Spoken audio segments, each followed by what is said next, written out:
Hola, bienvenidos. En esta ocasión quiero charlar acerca de unos libros muy interesantes que he estado leyendo durante, mucho tiempo. Ya son libros que conozco bastante bien, que contienen una teoría que pues quizá no sea yo quien para decir que la domino, quizá no la domine, pero de todos modos me parece una teoría que amerita que leamos más de su historia y no únicamente los libros de texto que nos dan en los cursos de doctorado, de maestría, de licenciatura, qué sé yo. Me refiero, por supuesto, a una de esas teorías que en este canal son muy comunes y de las que hablo mucho, la teoría electromagnética. La teoría electromagnética, la teoría del campo electromagnético, no de la fuerza electromagnética, del campo electromagnético. Quiero comenzar por ahí. ¿Cuál es la diferencia entre un campo y una fuerza? ¿Cuál es la diferencia entre un campo y una fuerza? Las fuerzas, si ustedes leen los Principia de Newton, las fuerzas Newton las dividía en dos. La fuerza de contacto, cuyo caso paradigmático es las fuerzas de fricción, son las fuerzas pues típicamente de contacto, las fuerzas de fricción. Y muchas otras fuerzas también se conciben como de contacto. Y el caso paradigmático del otro tipo de fuerza, la fuerza de acción a distancia, pues es por supuesto la gravedad. La gravedad se dice que actúa a distancia porque, bueno, no vemos con nuestros sentidos, no lo vemos, no lo percibimos, no es una cualidad que entre por la luz que penetra en nuestros ojos. Simplemente decimos que actúa a distancia porque entre las partículas que se atraen no vemos los hilos, por decirlo de esa manera, que los mueven. Entonces la teoría paradigmática de una fuerza de acción a distancia, pero vean lo que digo, y Newton eso dice, fuerzas, son fuerzas, pueden ser fuerzas de acción a distancia, fuerzas de contacto, pero son eso que intuitivamente podemos denominar fuerza. ¿Qué es un campo? Un campo, se nos dice, es algo que introducen Faraday y Maxwell. Generalmente a Maxwell se le hace responsable de la teoría de campos. Pero ello es una verdadera tontería. Lo he dicho aquí muchas veces. Lo pueden consultar en el texto de Maxwell, que Hertz, en alguno de los videos previos mencioné a Hertz, consideraba que era ilegible ese texto de Maxwell, su tratado de electricidad y magnetismo.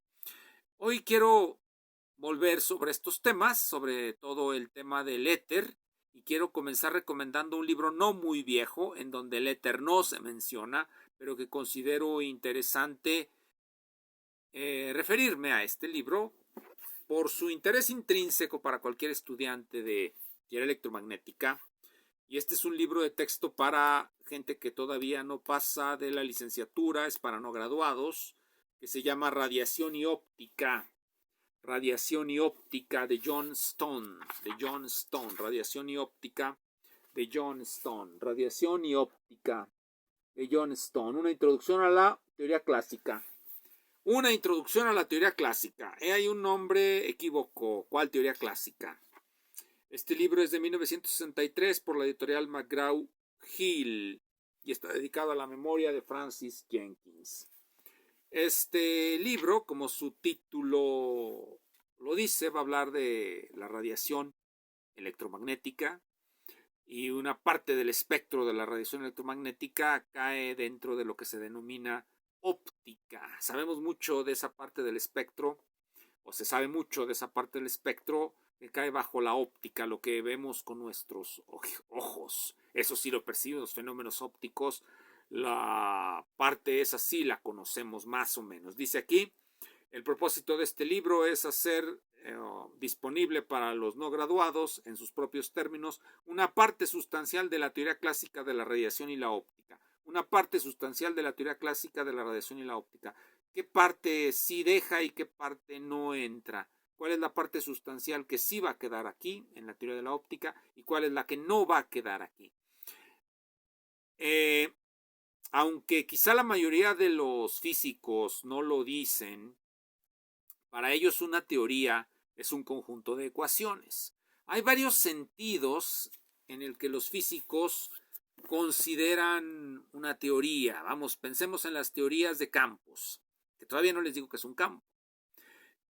Pensemos en las teorías de campos. ¿Qué es una teoría de campos? ¿Cómo sabemos que estamos frente a una teoría de campos? Cuando se define el lagrangiano. Hay una concepción de teoría física, que nos dice que es un lagrangiano. Damos un lagrangiano o un hamiltoniano y con eso tenemos la teoría. Y un modelo de la teoría serían las soluciones de las ecuaciones de campo. Pues si tenemos el lagrangiano o el hamiltoniano es porque tenemos ecuaciones de campo.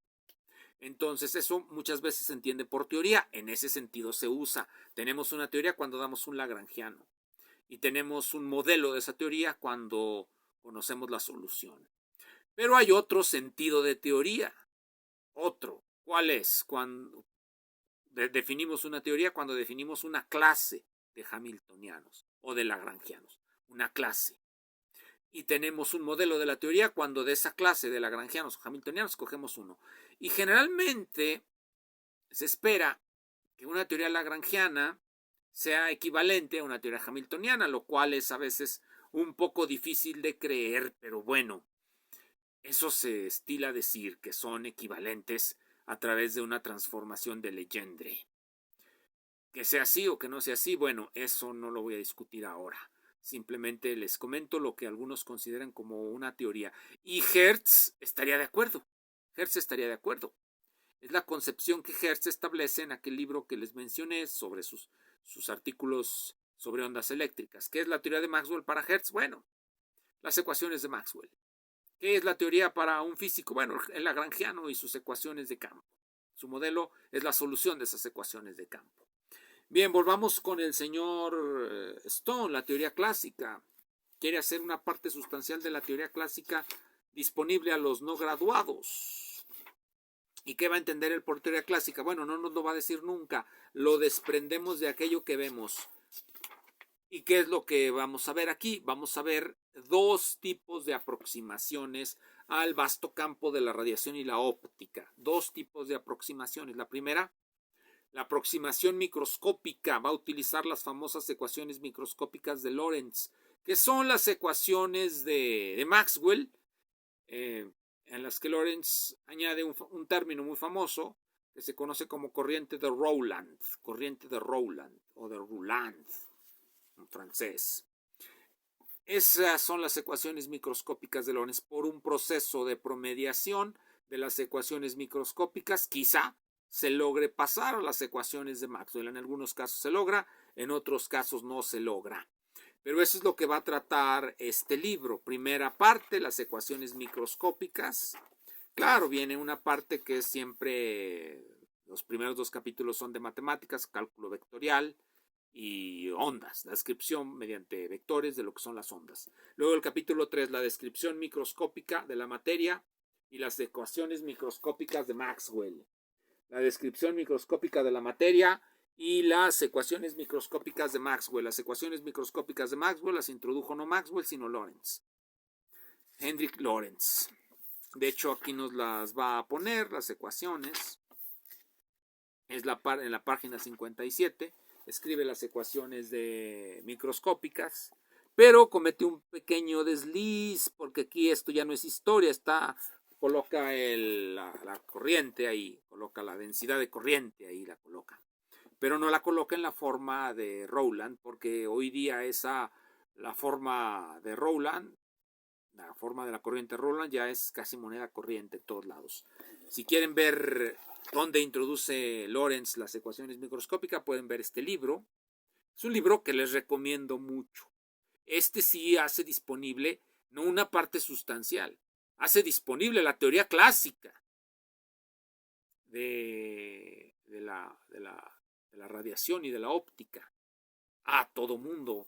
Y dice la teoría de los electrones y sus aplicaciones a los fenómenos de la luz y el calor radiante. La teoría de los electrones y sus aplicaciones a los fenómenos luminosos y el calor radiante. ¿Y por qué digo que este sí hace disponible todo el conjunto de la teoría clásica? Porque miren, desde el punto de vista matemático, el libro de Lorentz, aquí están sus ecuaciones, aquí están, son las mismas que pone el señor Stone, pero Lorentz sí nos va a explicar la introducción de la corriente de Rowland.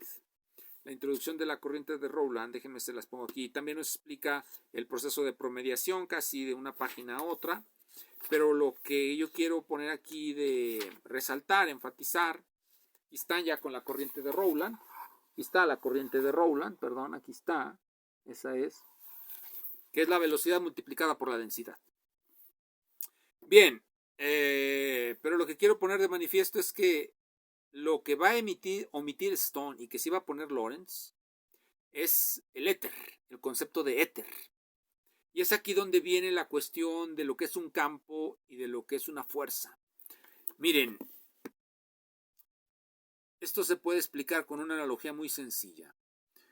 Cuando tenemos agua o un fluido, pero pensemos en el agua salada del mar, que si alguien nos pregunta, ¿qué es una ola? Una ola no es otra cosa que agua, pero ¿qué la hace una ola y no simplemente agua? Bueno, que esa agua está movida por una configuración de fuerzas que la hacen trasladarse de cierta manera, como onda solitaria. Pero es agua, digámoslo así, henchida de fuerzas por todos lados. ¿Esa es la imagen que debemos tener de un campo? No, esa no es la imagen que debemos tener de un campo, porque si nos imaginamos un campo como algo que viene a tener un sustrato, en este caso el sustrato de la ola, pues es el agua, y las fuerzas lo que hacen es mover esa materia que llamamos agua.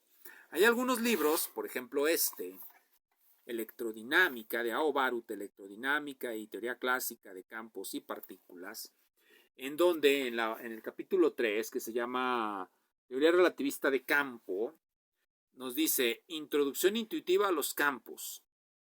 Ya hemos encontrado el concepto de campo en un sentido limitado, es decir, como un campo de fuerzas externo a una partícula.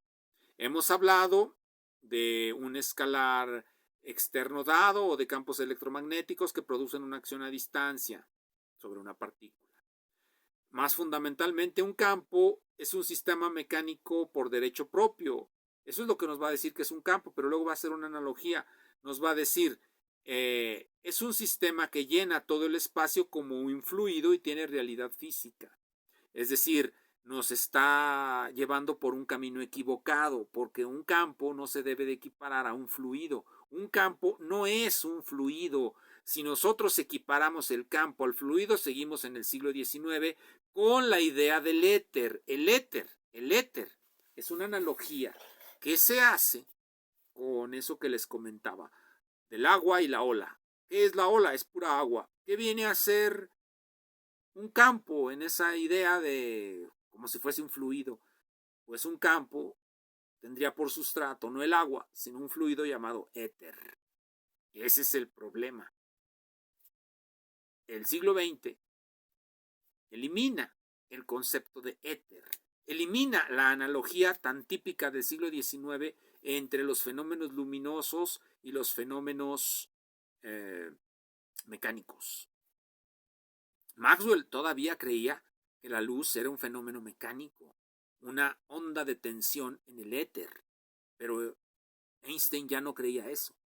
Cuando nosotros tenemos una teoría de campo, realmente lo que tenemos es una concepción que podemos trazar a Einstein, casi prácticamente a Einstein, porque Lorentz todavía cree en el éter. Si ustedes leen su libro, el libro que les estoy comentando, La teoría de los electrones, van a encontrar constantes referencias a ese fluido que viene a ser el sustrato de la luz, que viene a ser el sustrato de la perturbación electromagnética. Bien, ¿qué es un campo entonces? Un campo es una cosa autosubsistente que carece de sustrato. No tiene sustrato, es algo que está en el espacio. Es más, de hecho es puro espacio. Espacio lleno de fuerzas, digámoslo así. No tiene un sustrato, es vacío, lleno de fuerzas. Espacio, para darle nombre a eso, es espacio, no hay un fluido ahí. ¿Es el espacio un fluido? No lo es. ¿Podemos creer que es un fluido? ¿Podemos pensar el campo como algo que no sea un fluido? Sí, una cosa autosubsistente, en la cual lo único que hay son fuerzas. Fuerzas. El campo es eso. Pero para el siglo XIX, para Lorentz, no había campos, había éter. Y por eso en este libro van a encontrar esa palabra éter una y otra vez, porque ese es lo que Maxwell enseñaba. Bueno, pero volvamos al libro que les estaba comentando, el de John Stone. ¿Por qué debemos volver a él? Porque en realidad es el libro que les quiero recomendar. Trae la difracción de Fraunhofer, fenómenos ópticos van a ser explicados mediante esa teoría electromagnética. Es un libro que nos muestra cómo, mediante las ecuaciones de Maxwell, podemos comprender todos los fenómenos ópticos. Y lo más interesante, lo que lo hace un libro del siglo XX, es que vamos a comprender todos esos fenómenos ópticos sin necesidad de acudir a las analogías con los fluidos, es decir, a los modelos mecánicos, sin acudir a la idea del éter, sin acudir a la idea del sustrato. El campo es una realidad autosubsistente que no necesita sustrato y que, si nos la queremos representar como algo, es espacio lleno de fuerzas. ¿Qué son esas fuerzas? Son las líneas del campo nada más. ¿Qué sustrato tienen? Nada, no tiene sustrato. El campo no tiene sustrato. El campo es autosubsistente. ¿Cómo nos lo podemos imaginar? Bueno, ese es el problema. No es un problema que solamente resulte atinente a las cuestiones de la mecánica cuántica. En realidad, cuando nos preguntamos cómo nos hemos de representar el campo, la única analogía a la que llegamos es a la analogía como la de este señor Baruth. Es un buen libro de todos modos, Electrodinámica y Teoría Clásica de Campos y Partículas. Es un buen libro de todos modos. ¿Y a qué me refiero con que es un buen libro? Es que miren, si concebimos la teoría como eso que les dije al principio, como hamiltonianos o como un conjunto de ecuaciones de campo, entonces un libro de estos es bueno cuando nos enseña a resolver esas ecuaciones de campo con una serie de técnicas. En este caso nos va a presentar las ecuaciones de campo con el principio variacional, con el lagrangiano, nos va a enseñar a resolverlas en algunos casos, nos va a enseñar cómo integramos la relatividad aquí, y en ese sentido, pues el libro es competente, solvente, podríamos decirlo así, aunque casi todo lo que presenta pues es muy elemental. El único capítulo que me parece sobresaliente es el capítulo 6, en donde nos va a presentar algo que, bueno, lo introducen Feynman y Wheeler de nuevo, que se llama la electrodinámica de acción a distancia con retardo. La electrodinámica de acción a distancia con retardo. Cuando yo platicaba de estos temas con un físico ya afinado, ucraniano, de nombre Andrew Chubikalo, que fue mi colega por muchos años, 20, platicábamos de estas cosas, platicábamos de la electrodinámica de acción a distancia con retardo, y él siempre me decía, bueno, es que es acción a distancia, pero es con retardo. Y él decía, bueno, eso es un tanto difícil de comprender. Bueno, como tantas cosas en la teoría de campo, todo es difícil de comprender. Hacemos como que lo comprendemos porque podemos resolver las ecuaciones y obtener alguno que otro resultado predecible y que podemos llevar a la prueba del experimento. Pero la justificación que daban Wheeler y Feynman de la acción a distancia con retardo es primero que es una acción a distancia compatible con la relatividad especial y, bueno, que quizá podría ayudar a evitar los problemas de divergencias de las teorías cuánticas de campo. Quizá si se puede cuantizar una teoría de acción a distancia, en el proceso de cuantización no van a aparecer infinitos, singularidades. ¿Por qué se desechó el programa? Oh, bueno, estos programas, sea el programa del éter, de utilizar el concepto de éter para explicar el mundo, o de utilizar el concepto de acción a distancia, se desechan porque se logra resolver por otros medios la problemática que se pretendía resolver con estos medios que me comento. Einstein nos demuestra que no necesitamos el éter para explicar los fenómenos electromagnéticos, lumínicos y demás. Y la teoría de la renormalización nos demuestra que no necesitamos cuantizar una teoría de acción a distancia porque muchas teorías de campos se pueden renormalizar. Renormalizar, para decirlo rápido, es quitarle los infinitos por un procedimiento bueno, dudoso, lo que sea, lo que ustedes quieran, pero se quita y por lo tanto la electrodinámica de acción a distancia en lo que viene a ser la física, la corriente principal de la física, pues ya no tiene caso. Ya no tiene caso. En la corriente principal de la física no tienen mucho caso las teorías de acción a distancia, en la medida en que las teorías de campo, las teorías de norma y todas esas cosas tengan la posibilidad de ser renormalizados o se demuestre que son renormalizables. No le dieron a Toft y a Veltman un premio Nobel por demostrar la renormalizabilidad de ciertas teorías de norma. Bueno, sí. Bien, como último libro que les recomiendo es este, que también estuve leyendo, Relatividad y Espacio, de un ingeniero muy competente, de un ingeniero electricista, Steinmetz, Charles Proteus Steinmetz. Escribió este libro, cuatro lecturas sobre relatividad y espacio, y es un entusiasta, de verdad es un entusiasta. Y si nos explica, este libro es de 1923, en esa época todavía había gusto por explicar y no nada más por llenarnos de humo matemático. Trae un capítulo en la lectura 2 que se llama Conclusiones de la teoría de la relatividad y trae el éter y el campo de fuerza. El éter y el campo de fuerza, 13, en la página 13. Ahí nos va a decir de manera contundente que la teoría de la relatividad tiene un capítulo, el éter y el campo de fuerza.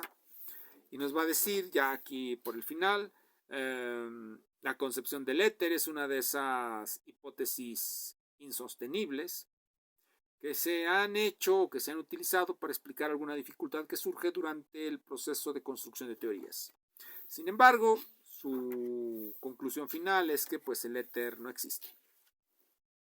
Ya, no existe. Pero bueno, en realidad, así como no sabemos si existe el éter y realmente mientras no resulte importante saberlo, pues no lo vamos a saber, no lo vamos a investigar, no nos van a pagar por encontrarlo.